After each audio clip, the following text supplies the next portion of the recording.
बिस्मिल्लाहिर्रहमानिर्रहीम। जी Islamic TV के मोहतरम नाजरीन, अस्सलाम वालेकुम। प्यारे दोस्तों, ये जो ज़मीन जिस पे इंसान रहते हैं, इस ज़मीन पे आदम की खलकत से लाखों साल पहले जिन्नात और सैकड़ों मखलूक़ात साथ रहती थी। अल्लाह के वली हज़रत शाह शम्स से पूछा गया कि आप कहते हैं कि बिल्ली का रोना इंसान के लिए बेहतर नहीं है, ऐसा क्यों? तो शाह शम्स तबरेज़ ने फरमाया कि खलकत आदम से लाखों साल पहले ज़मीन पे जिन्नात रहते थे। कुछ मखलूक़ात से जिन्नात नफ़रत करते थे तो कुछ से प्यार। तो वैसे ही जिन्नात का राजा अज़ाज़ील, जिसकी एक बीवी थी जिसका नाम अबीरा था, वो बिल्लियों से प्यार करती थी और उसके आसपास बिल्लियाँ हुआ करती थी। जिन्नात और ये बिल्लियाँ एक साथ रहते थे, प्यार मोहब्बत भरी ज़िंदगी गुजार रहे थे।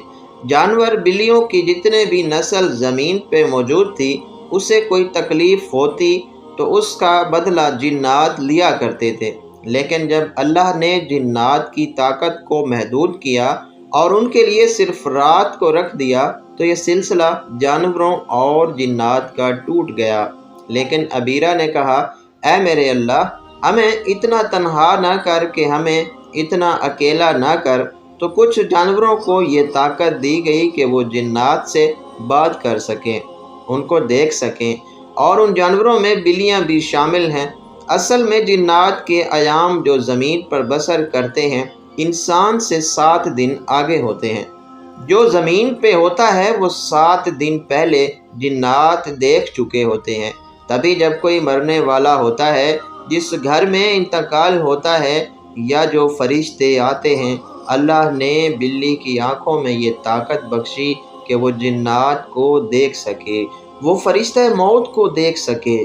तो वो दर्द वाली आवाज़ में रोने लगती है, ये बताने लगती है कि ऐ इंसान, ये ज़िंदगी जिसको तू हमेशा के लिए समझता है, जैसे ये आज मरने वाला है, वैसे सब मर जाएंगे। अपने अमाल बेहतर करो। तो लोगों ने कहा, ऐ अल्लाह के वली, अगर हमारे घर या हमारे आसपास कोई बिल्ली रोती है तो हम क्या करें?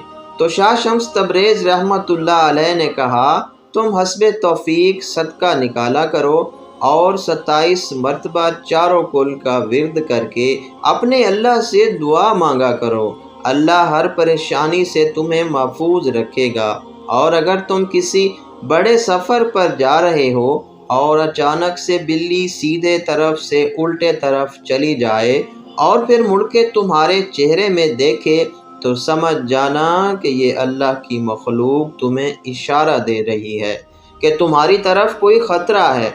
उस वक्त भी सदका दिया करो और फ़ौरन 27 मरतबा 4 कुल पढ़कर फिर सफ़र की तरफ अपने कदम बढ़ाया करो। अल्लाह तुम्हें हर ख़तरे से महफूज रखेगा। लेकिन अगर बिल्ली रास्ता काटने के बाद मुड़ के ना देखे, तो उसका मतलब कि वो अनजाने में तुम्हारा रास्ता काट गई, इसका कोई मकसद नहीं।